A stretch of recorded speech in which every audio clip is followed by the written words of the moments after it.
Okay, so before we start our discussion on circular queue, we must first understand the problems with the linear queue implementation of our queue.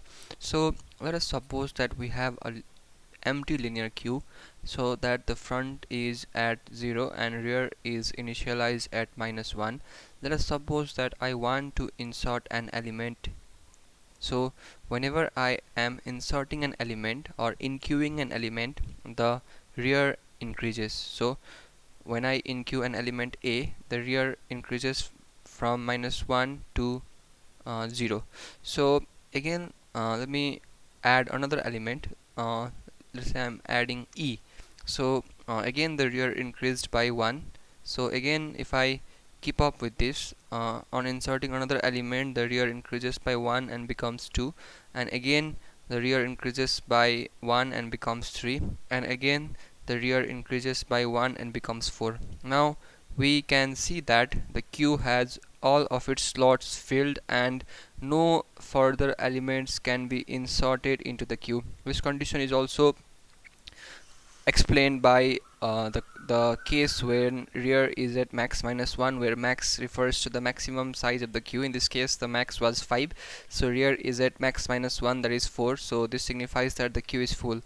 Now let us go and delete some elements. So while deleting the elements, let's say if I were to delete A, then the front of the queue would be at E, that is the front would increase. So if I were to delete A, then A is out, so the front is at 1. And again, let's say I deleted something, so E is also out, now the front is at 2. And let's say that I repeated the same process again and dequeued one more time, so I is also out, so now my front is at 3 and rear is at 4. And I can see that there are some empty slots in my queue. But if I try to insert an element, let's say I try to insert an element P, so the queue is going to be shown as full.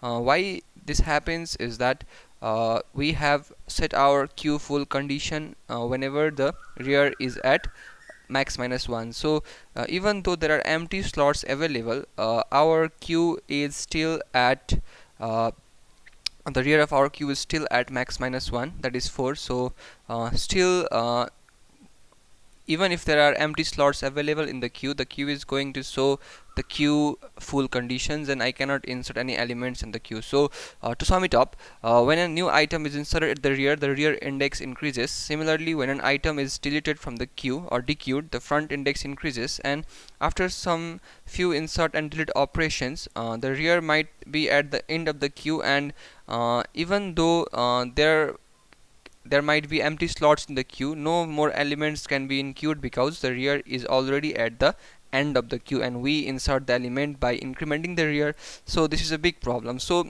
to eradicate this problem, to solve this problem, we have a concept called circular queue. So in case of circular queue, we increment the rear, but we take the remainder by dividing by the maximum size of the queue. So here is the given view of the queue. So you can see that physically it still is an array.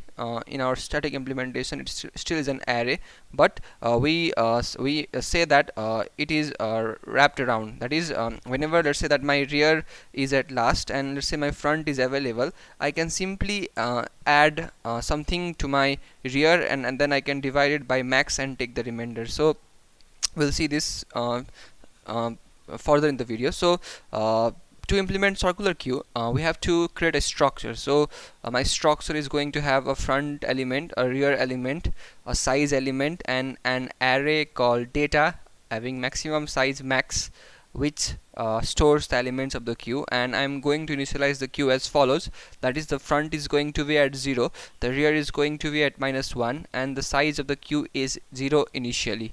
So this is the case I have at the initial condition. So now let's see how we can implement the function. So to implement or to check whether if the queue is full or not, we return a true if the size of the queue equals to max. That is, while inserting or while enqueuing elements, we increase the size of the queue, and when the size of the queue equals max, then we say that the queue is full, otherwise the queue is not full. Similarly, to check the queue empty condition, we simply check the size. So whenever the size is equal to 0, then this signifies that the queue is empty, and if the size is not 0, then this signifies that queue is not empty. So we will use these conditions. We will use this is full condition to check if the queue is full before inqueuing or inserting, and we will use this is empty condition to check if the queue is empty before dequeuing or deleting. So this is how we can implement the queue. Similarly, if we want to check, if you want to implement the in-queue operation, so we first check if the queue is full. If the queue is full, then we just say that queue is full. If the queue is not full, then we increment the rear just like in linear queue, but we take the remainder by dividing by the max size. Why do we do this? Is because whenever the rear is at 4 and whenever we are increasing the rear, let's say by 1, so let's say the max size is 4 and the rear max size is 5 and the rear is at 4. So let's say that I increased my rear, so 4 plus 1 becomes 5 and 5 mod 5 becomes 0. So I can again insert from the front, and I put the element at the rear index, and then when inserting element or inqueuing element, I increment the size by 1. Similarly, in case of dequeue, at first I am going to check if the queue is empty, and if my queue is empty, then I am going to say that the queue is empty. Otherwise, I am going to copy the element at the front index of my queue into a variable called element. Then I'm going to increment the front like the same manner I incremented rear, that is I increment the front by 1 and then I take the remainder by dividing by max. Why do we do this? Why do I do this? Is to enforce the wrapping around. So suppose my front is at 4, then if I were to increment my front by 1, it becomes 5, and 5 mod 5, suppose it becomes 0, so front comes again at 0. And whenever I am deleting an element, the size of the queue decreases, that is size decreases by 1, and at last I return the element. So this is how I dequeue elements from the queue. Similarly, we can implement two other functions called check front and check rear. To check front, we must first check if the queue is empty. So if the queue is empty, that we cannot check front. Otherwise, we are going to just copy the element at the front index and return that element. And similarly, in case of check rear function, we are going to first see if the queue is empty just like before, and then we are going to copy the element at the front rear index of the queue, and then we are going to return the element. So this is how we are going to implement the functions. Now let us go and implement this is full, is empty, in queue, dequeue, check front and check rear functions in C. To implement a circular queue in C, just open your favorite code editor. I am going to use a VS Code here. Then create a file with the extension .c anywhere you want. I'm going to create a file called CQ with an extension of .c in my desktop. Then I'm going to include the header file that I need in my C file, that is standard input output.ads. After that, I define some constants that I'll use. That is, I'll use true as 1. Then I will use false as a 0, and then I will define the maximum size of my queue to be 5. Then I'll create a structure called CQ. It is going to have the same elements we discussed earlier. It is going to have a front element, it is going to have a rear elements, and it is going to have a variable called size to keep track of the size, and it is going to have some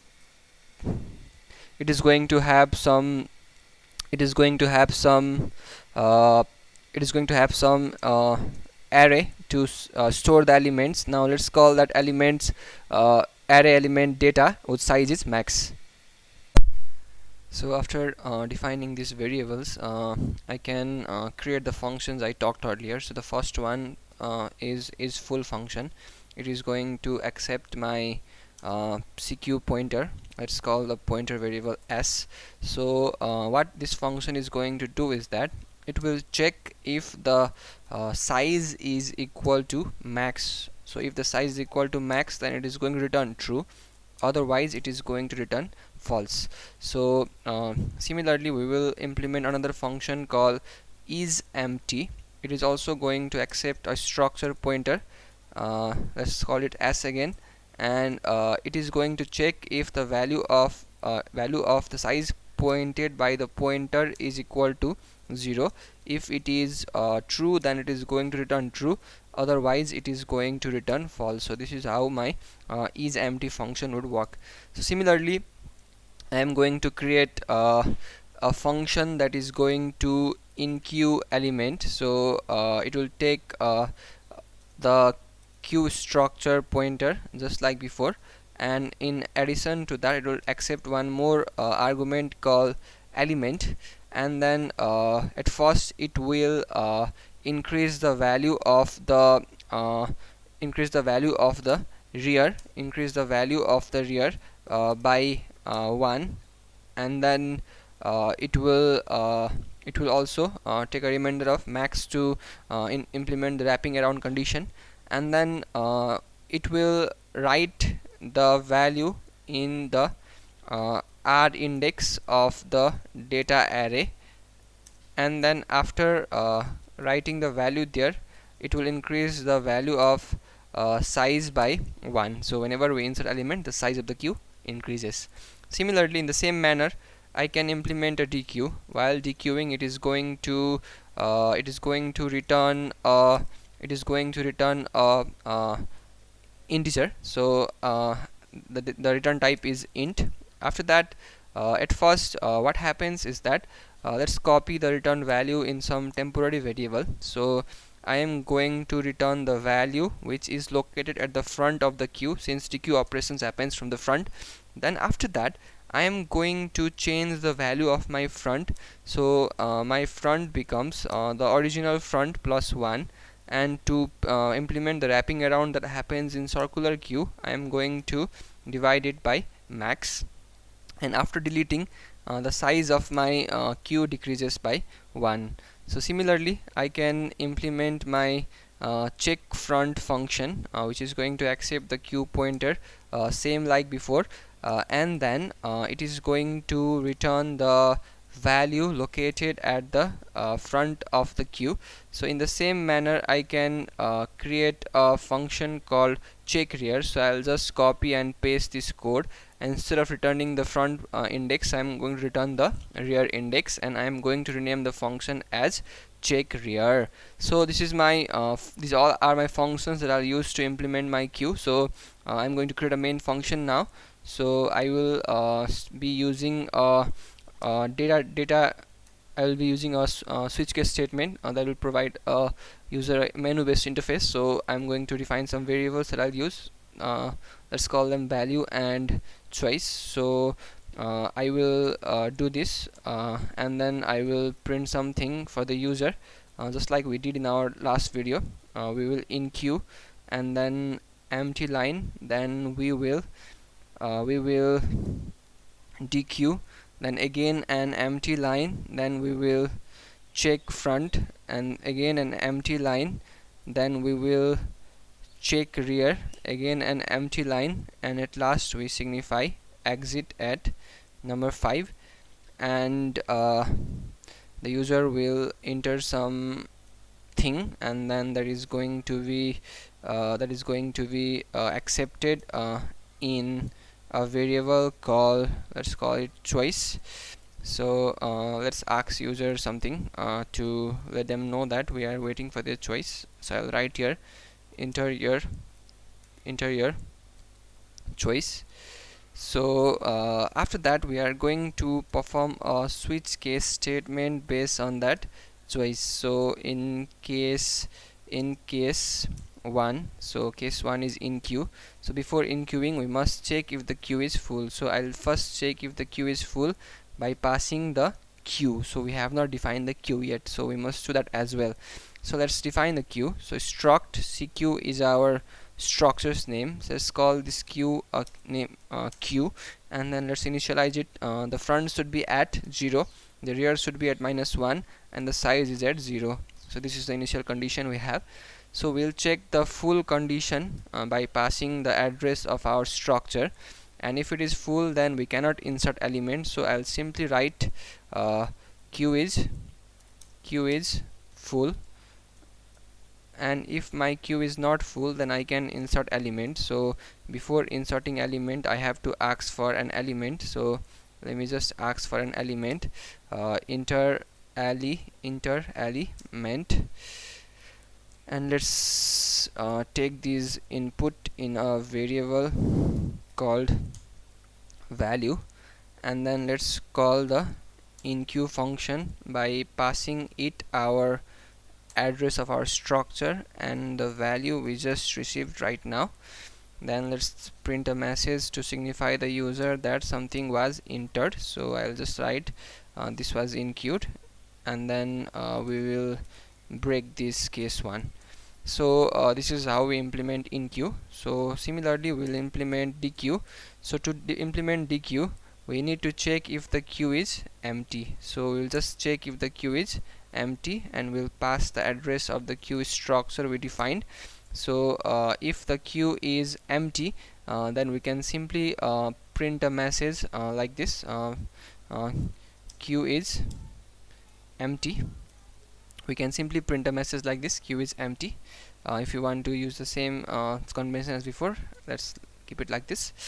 And then otherwise if the queue is not empty, I can simply say that %d was dequeued. I can simply say that %d was dequeued, and then here I can call a function called dequeue, and I can pass it the address of my queue structure. Similarly, I'll break this case as well.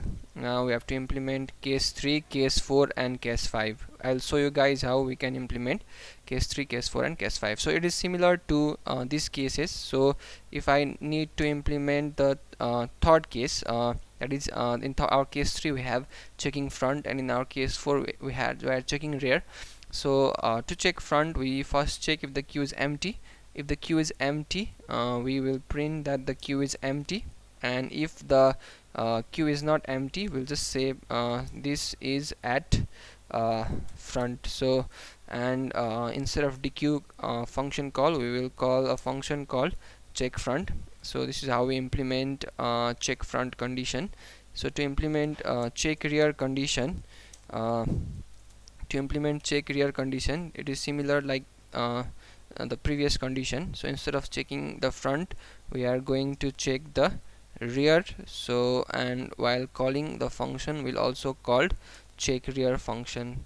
And in case 5 we have exit. So in case 5 I am simply going to write here bye, and then let me break this statement as well. And in case of default statement, I want to display this message: enter 1 2 3 4 or 5 only. So let's break the default case as well. Let's come out of switch, and in case of do, we want to do this until the choice is not equal to 5, and at last let's print an empty line. So now we have implemented the queue with 5 choices: inQ, dequeue, check front, check rear and exit. Now let us see if we encounter any errors in the programs. Hey guys, let's go and run the program. So I'm going to open my terminal, then I'm going to navigate to my desktop, then I'm going to compile my program by writing gcc my file name -o, and then again what I want my output to be. So let's run the program now. So we have the following interface. Now if I want to inQ, I need to press 1. So let's say I inQ'd 11. So now my element 11 is at the front and rear. Now let's say I want to inQ again. So I press 1 and then I press another element 13. So you can see that my 13 is at the rear, the front stays the same. So again I want to inQ, and I wrote 15. So my rear is at 15, front stays the same. Similarly I inQ'd 17. So you can see that my rear increases and my front stays the same. So again I want to inQ, so I inQ'd 19. So you can see that my rear increases, and now my 19 is at rear and the front stays the same. So let's check the front. We can see that 11 is at the front, and let's check the rear. We can see that 11 is at the front, and while checking rear we can see that 19 is at the rear. Now let's try and dequeue the element. So to dequeue I press 2. So 11 was dequeued, which means 11 goes out of my queue and the front increases. Now 13 is at the front. Let me dequeue it again. So 13 again goes out of the queue, and then 15 is at front, so front increases. So let's try and insert one more element. So now you can see that the first two slots are empty, so I will try and insert 21 and see what happens. So whenever I insert 21, my 21 goes to the front of the queue, and the rear pointer is increased by 1 mode max. So rear was at 4 plus 1, that is 5, mode max, that is 0. Now rear is at 0. So if I were to check my front and rear, my front is at 14 and in my rear is at 21. So I hope you got the concept. So if you understood, please like the video, and also subscribe if you want to see more videos from me in the future. And if you have any feedback, let me know in the comment. Thank you guys, I appreciate you watching it.